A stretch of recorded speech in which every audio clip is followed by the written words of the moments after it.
पिताजी की युवा संतान थी, उसमें एक ही प्रॉब्लम था कि वो बहुत जल्दीबाजी में रहता था महाराज। जो भी चीज चाहिए बहुत जल्दी जल्दी चाहिए, और उसका ये देखकर पिताजी बहुत दुखी रहते थे कि बच्चे का विचार उचित ना हो तो माता पिता का स्वाभाविक है कि वो दुखी होंगे ही होंगे। एक दिन की बात है, उस पड़ोस के गाँव में एक संत जी आए हुए थे, तो पिताजी ने सोचा कि इस बच्चे को अपने ले जाना चाहिए, संत जी का दर्शन कराना चाहिए। हो सकता है संत जी का वाणी सुनेगा, उपदेश सुनेगा तो वो सही मार्ग पे आ जाएगा, उसको सतमार्ग दिखा देंगे तो इसका विचार चेंज हो जाएगा।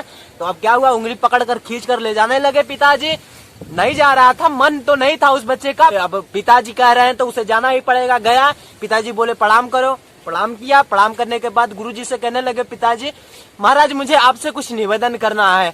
तो कहने लगे, गुरुजी बोलिए बोलिए। अब बताने लगे अपने बेटे की सारी बात। ये जो भी काम करता है ना, उसका रिजल्ट, उसका फल बहुत जल्दी पाना चाहता है, तुरंत ही जल्दी पा लेना चाहता है।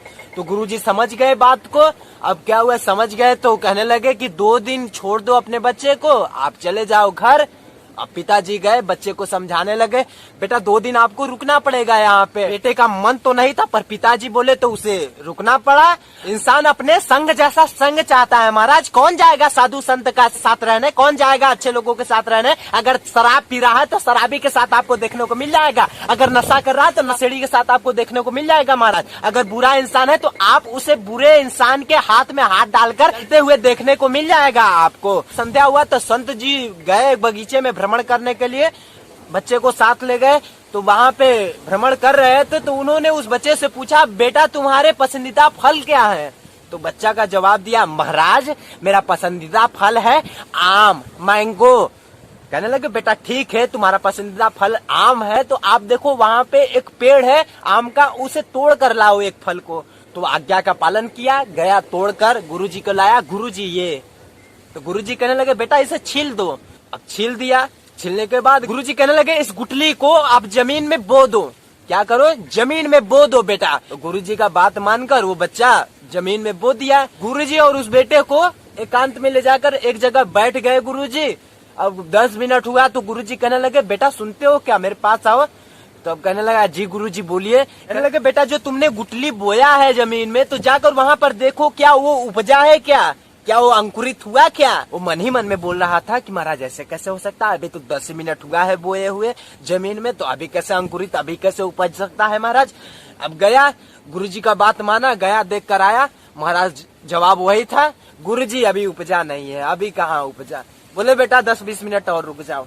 बैठे थे, 20 मिनट हुआ तो फिर बच्चे को भेजे, बेटा जाओ देखो अब अंकुरित हो गया होगा, बेटा जाओ अब देखो उपज गया होगा, थोड़ा थोड़ा आ गया होगा। अब बात क्यों ना माने गुरुजी का। अब कहने लगे जाओ। अब गया, सेम जवाब था वही, गुरुजी अभी नहीं उपजा है गुरुजी, अभी तो वो अंकुरित नहीं हुआ, अभी एक थोड़ा सा भी दाना भी नहीं निकला उसमें से। गुरुजी कहने लगे, बेटा हो सकता है 1 घंटे 2 घंटे बाद वो उपजेगा, अंकुरित होगा, थोड़ा देर हम रुक जाते हैं यहीं पे। रुक गए वहीं पे महाराज, 2 घंटे हो गए। अब कहने लगे, बेटा लगता है वो जो गुठली था वही खराब है, इसलिए उत्पन्न नहीं हो रहा है, जाओ आप दूसरा फल तोड़ कर लाओ, उसको छिलो और फिर से बो।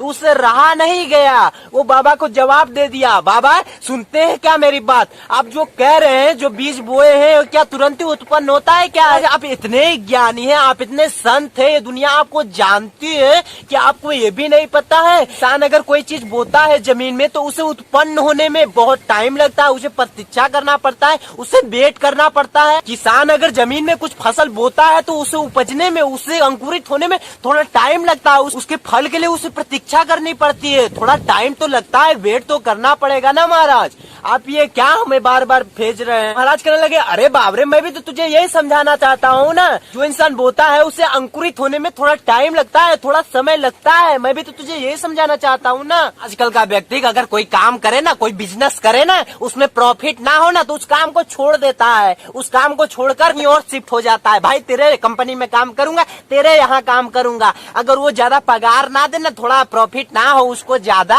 तो वो काम छोड़ देगा। अब गया विदेश, वहाँ पर भी उसको संतोष नहीं है उतना से, वो खुश नहीं हो सकता कभी जो संतोषी ना हो, जो धैर्यवान ना हो। अरे धैर्य रख, जो कर रहा है तू उसमें प्रॉफिट होगा, थोड़ा समय लगेगा, तेरा काम लोग जानेंगे, तुझे उसका फल मिलेगा, थोड़ा समय तो लगेगा ना भाई। आजकल हम देखते हैं अगर कोई व्यक्ति काम कर रहा है कुछ दिनों से ना, तो पड़ोसी जाकर उससे पूछने लगेगा, भाई जो तू कर रहा है उसमें थोड़ा प्रॉफिट हुआ कि नहीं, अगर तू बता, अगर हो रहा है तो मैं भी करूं। अरे भाई पड़ोसी रुक जा, थोड़ा टाइम तो लगेगा मुझे ना सक्सेस होने में, थोड़ा टाइम तो लगेगा ना, मैं जो बो रहा हूँ उसे उपजने में, तू भी थोड़ा वेट कर ले, तुझे भी आनंद मिलेगा, मेरी खुशी में तू भी शामिल होगा। अरे थोड़ा समय लगेगा, थोड़ा वेट करो, ईमानदारी से काम करते रहो, मेहनत करो, कड़ी मेहनत करो, आगे बढ़ते रहो महाराज, एक ना एक कदम अपना बढ़ाते जाओ, बढ़ाते जाओ। अगर प्रॉब्लम आ रही है उसका सोल्यूशन निकाल कर आप फिर से बढ़ो, रुको मत।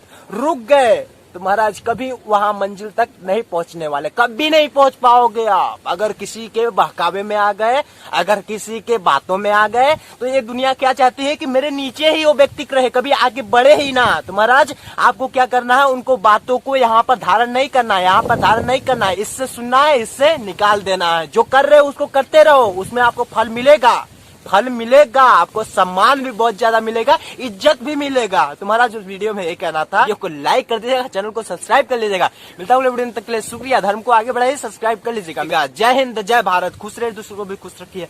बाय बाय मेरे दोस्त।